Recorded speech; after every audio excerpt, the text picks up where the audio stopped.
स्वागत है आप सभी का एक बार फिर से आपके अपने यूट्यूब चैनल पर। तो कैसे हो आप सब? आई होप आप सभी अच्छे होंगे। दोस्तों, आपको इस चैनल पर बीएड की क्लासेस लगातार दी गई हैं और एग्ज़ाम 2022 की प्रिपरेशन भी आपकी करवाई गई है, जिसका आप सभी ने बहुत ही अच्छा रिस्पांस दिया, तो उसके लिए दिल से धन्यवाद। दोस्तों, एक बार फिर से बीएड फर्स्ट ईयर और सेकेंड ईयर की क्लासेस इस चैनल पर आज से स्टार्ट कर दी गई हैं। इसके पहले मैंने बीएड फर्स्ट ईयर की क्लासेस को स्टार्ट कर दिया था और उसमें 9 से 10 क्लासेस आपको प्रोवाइड की जा चुकी हैं।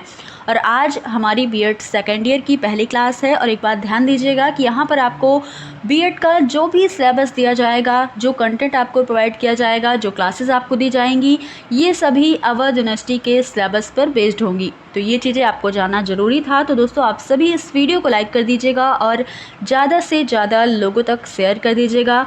उन सभी तक ये वीडियो पहुंचा दीजिए। बता दीजिए कि बीएड सेकेंड ईयर की क्लासेस भी स्टार्ट हो गई हैं। आप सभी जल्दी से जुड़ जाइएगा। तो चलिए स्टार्ट करते हैं इस वीडियो को। आज हमारी सेकेंड ईयर की पहली क्लास है। सेकेंड ईयर के पेपर फर्स्ट शैक्षिक प्रशासन प्रबंधन एवं पर्यावरणीय शिक्षा के यूनिट फर्स्ट का पहला टॉपिक आज हम कवर करेंगे। टॉपिक क्या है? शैक्षिक प्रशासन का अर्थ एवं परिभाषा। शैक्षिक प्रशासन, जिसे इंग्लिश में एजुकेशनल एडमिनिस्ट्रेशन के नाम से जानते हैं, तो इसे आज हम पढ़ेंगे। देखिए, ये टॉपिक काफ़ी लंबा है, बहुत ही बड़ा है, तो इसलिए हम इसे 2 से 3 क्लास में कवर कर पाएंगे। आज हम सिर्फ इसका अर्थ, परिभाषा और इसकी विशेषताओं के बारे में ही जानेंगे। तो देखते हैं सबसे पहले शैक्षिक प्रशासन का शाब्दिक अर्थ क्या होता है। देखिए, अगर आपको किसी भी चीज़ का अर्थ जानना है, कोई भी टॉपिक पढ़ना है, तो उसके वास्तविक अर्थ को जानने से पहले, मतलब अगर उसकी मीनिंग आपको जानना है, तो सबसे पहले ये ज़रूरी है कि आप जो शब्द है उसी शब्द के अर्थ को जान लें। जब आप शाब्दिक अर्थ को जान लेंगे तो वास्तविक अर्थ आपको अपने आप ही पता चल जाएगा। और ये शाब्दिक अर्थ और वास्तविक अर्थ, ये दोनों एक दूसरे से संबंधित ही होते हैं। इसलिए हमें सबसे पहले जानना है कि इसका शाब्दिक अर्थ क्या होता है। देखिएगा, शैक्षिक प्रशासन जो शब्द है, ये 2 शब्दों से मिलकर बनाया गया है। शिक्षा और प्रशासन, इन्हीं 2 शब्दों से मिलकर बना है शैक्षिक प्रशासन। अब हम ये जानें कि शिक्षा का अर्थ क्या है और प्रशासन का अर्थ क्या है। जब हम ये जान जाएंगे कि शिक्षा का अर्थ और प्रशासन का अर्थ, तब हमें शैक्षिक प्रशासन का अर्थ बहुत ही आसानी से पता चल जाएगा। तो देखेंगे शिक्षा का अर्थ क्या होता है। दोस्तों, गौर कीजिएगा, शिक्षा शब्द अंग्रेजी शब्द के एजुकेशन का हिंदी रूपांतर है। कहने का ये मतलब है कि शिक्षा को इंग्लिश में हम क्या कहते हैं? एजुकेशन कहते हैं। और एजुकेशन लैटिन भाषा के एजुकेटम नामक शब्द से बनाया गया है, जो कि 2 शब्दों से मिलकर बना है। एजुकेटम भी 2 शब्दों से मिला हुआ है, ई प्लस केटम। और एजुकेटम कहाँ से निकला? एजुकेशन से निकला। तो इसलिए आपको ध्यान देना है कि एजुकेटम जो है, ये 2 शब्दों से मिलकर बना है, ई और केटम। ई का अर्थ क्या होता है? अंतः या फिर अंदर से। और केटम का अर्थ होता है आगे बढ़ना या फिर अग्रसर होना। अब यहाँ पर मतलब क्या निकल कर आया कि हमारी अंतर्निहित शक्तियाँ, या फिर जो हमारे अंदर ऐसी शक्तियाँ जो पहले से मौजूद हैं या फिर निहित हैं, उन्हीं के द्वारा आगे बढ़ना, उन्हीं सारी शक्तियों के माध्यम से हम आगे बढ़ें, वही क्या है? शिक्षा कहलाती है। शिक्षा हमारे अंदर निहित शक्तियों के द्वारा हमें आगे बढ़ाती है। तो ये क्या हो गया? ये अर्थ हो गया शिक्षा का, कि हमारे अंदर की निहित शक्तियों के द्वारा हम आगे बढ़ते हैं। शिक्षा हमें उसी के द्वारा आगे बढ़ाती है या अग्रसर करती है। तो ये हो गया शिक्षा का अर्थ। अब जानिएगा प्रशासन का क्या अर्थ होता है। तो प्रशासन भी अंग्रेजी शब्द एडमिनिस्ट्रेशन का रूपांतर है। मतलब प्रशासन को इंग्लिश में एडमिनिस्ट्रेशन कहते हैं। और इस शब्द की व्युत्पत्ति लैटिन भाषा के 2 शब्दों से मिलकर हुई है। एड प्लस मिनिस्टर से बना क्या? एडमिनिस्ट्रेशन। तो एड प्लस मिनिस्टर से बना एडमिनिस्ट्रेशन। तो इसका अर्थ क्या हो गया? प्रशासन का सेवा करना। मिनिस्टर का क्या अर्थ होता है? सेवा करना। तो इस प्रकार प्रशासन शब्द का अर्थ क्या बना? सेवा करने वाला, प्रबंधन करने वाला, निर्देशन करने वाला या फिर निर्देशन देने वाला। तो प्रशासन का अर्थ क्या हुआ? सेवा करना। और शिक्षा का क्या अर्थ हुआ? ये तो आप सभी जान गए। तो दोस्तों, ऐसी सेवा जो शिक्षा के क्षेत्र में की जाए, वही क्या है? शैक्षिक प्रशासन है। बहुत ही सिंपल सा अर्थ है। कि ऐसी सेवा करने वाला व्यक्ति या फिर ऐसा प्रबंध करना शिक्षा के क्षेत्र में किया जाए जो प्रबंध जो सेवा, वही क्या है, शैक्षिक प्रशासन है। तो ये हो गया शैक्षिक प्रशासन का अर्थ। अब देखिएगा शैक्षिक प्रशासन का व्यापक अर्थ क्या होता है। वस्तुतः शैक्षिक प्रशासन की प्रक्रिया बहुत ही व्यापक है, बहुत ही बड़ी है और इसके अंतर्गत बाह्य प्रशासन तथा आंतरिक प्रशासन का समान रूप से समावेश होता है। मतलब ये है कि दो तरीके के प्रशासन है, एक बाह्य है और एक आंतरिक है। तो शिक्षा का बाह्य प्रशासन उस प्रभाव एवं आदेश की ओर सेध करता है जो उच्च स्तर की शक्तियों अर्थात केंद्रीय एवं राजकीय सरकारों के द्वारा जो सेवाएं दी जाए शिक्षा के क्षेत्र में, वे क्या है, बाह्य प्रशासन है। भारत में बाह्य प्रशासन शिक्षा संबंधी विभिन्न नियमों का निर्माण करता है और पाठ्य पुस्तकों एवं पाठ्यक्रम का निर्धारण भी करता है केंद्र और राज्य सरकार। इसके अतिरिक्त यह विद्यालय भवनों के निर्माण एवं खेलों के मैदान की व्यवस्था में आर्थिक सहायता भी प्रदान करता है केंद्र सरकार और वेतन, सेवा की दशाओं, सत्र की अवधि का निर्धारण और इसी प्रकार की अन्य समस्याओं के विषय में भी निर्णय देता है बाह्य प्रशासन। बाह्य प्रशासन में कौन आता है, केंद्रीय सरकार, राज्य सरकार।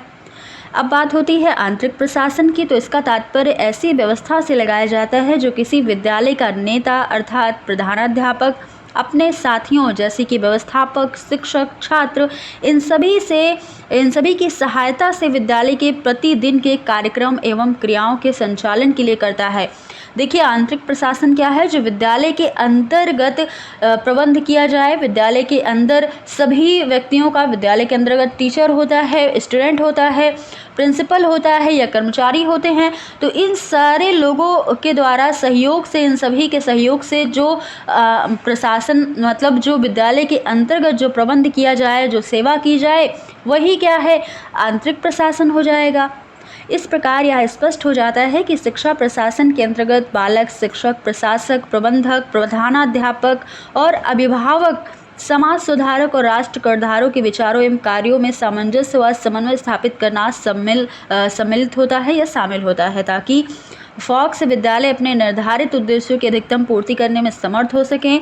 और शिक्षा प्रशासन का संबंध उपयुक्त मानवीय तत्वों से ही नहीं होता बल्कि विद्यालय के भौतिक तत्वों से भी होता है, जैसे विद्यालय भवन कैसे बनाया जाएगा या शैक्षिक सामग्री कौन कौन सी उपलब्ध करवानी है, विद्यालय की साज सज्जा का ध्यान रखना, विद्यालय में फर्नीचर का ध्यान रखना, मेज कुर्सी का ध्यान रखना, ये सारे भौतिक तत्वों से भी इसका आशय होता है।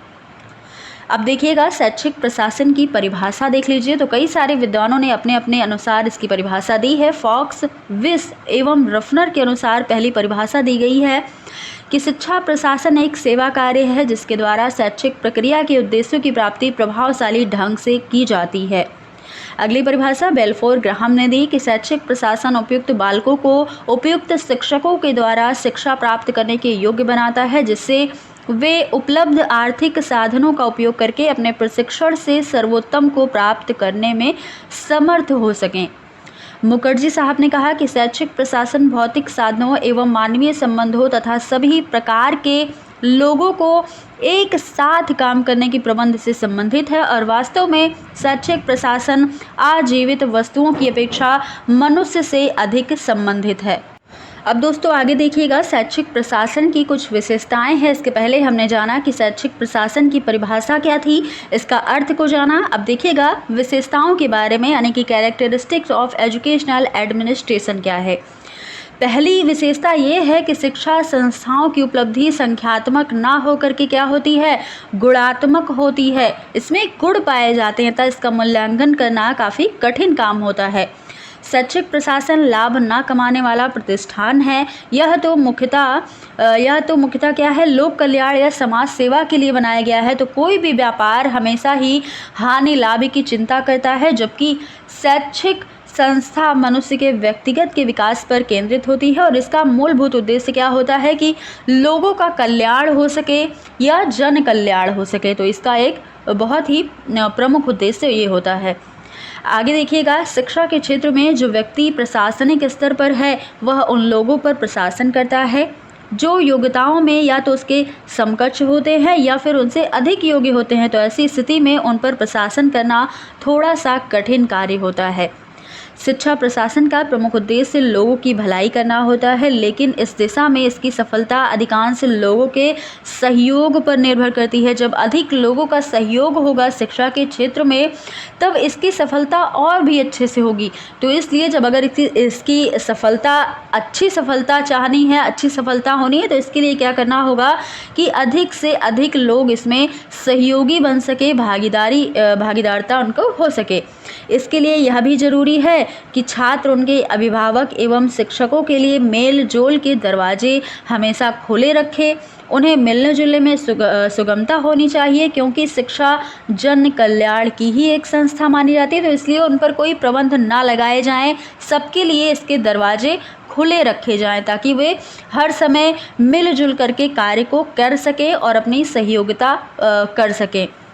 आगे देखिएगा, शिक्षा प्रशासन का घनिष्ठ रूप से संबंध मानवीय जीवन, समाज परिवर्तन तथा राष्ट्रीय विकास से होता है, और इसी कारण कोठारी शिक्षा आयोग का यह कथन ध्यान देने योग्य है कि भारतवर्ष के भाग्य का निर्माण उसकी कक्षाओं में होता है। आज के वैज्ञानिक युग में शिक्षा ही लोगों की सुरक्षा, भलाई और खुशहाली को निश्चित करती है। हमारी राष्ट्रीय उन्नति हमारी संस्थाओं से निकलने वाले विशेष योग्य व्यक्तियों की संख्या और उनके स्तर पर निर्भर करती है, और इस उन्नति का प्रमुख लक्ष्य लोगों के जीवन स्तर को काफ़ी ऊंचा उठाना है। तो ये प्रमुख लक्ष्य है। तो दोस्तों, ये सारी विशेषताएं थी शैक्षिक प्रशासन की, जो कि आपने देखा है। आज हमने इसका अर्थ जाना, शैक्षिक प्रशासन का परिभाषा और विशेषताओं को जाना। तो दोस्तों, आज ये क्लास हम यहीं तक रखेंगे। आपको ये क्लास कैसी लगी बताइएगा कमेंट बॉक्स में, और आप सभी इस चैनल को अगर सब्सक्राइब ना किए हो तो कर लीजिएगा, बेल आइकन जरूर प्रेस कर लीजिए, जिससे आज के बाद जो भी क्लासेस आपको दी जाए उसकी नोटिफिकेशन आपको टाइम से मिल सके। तो फिर मिलते हैं अगली क्लास में नए टॉपिक के साथ। धन्यवाद।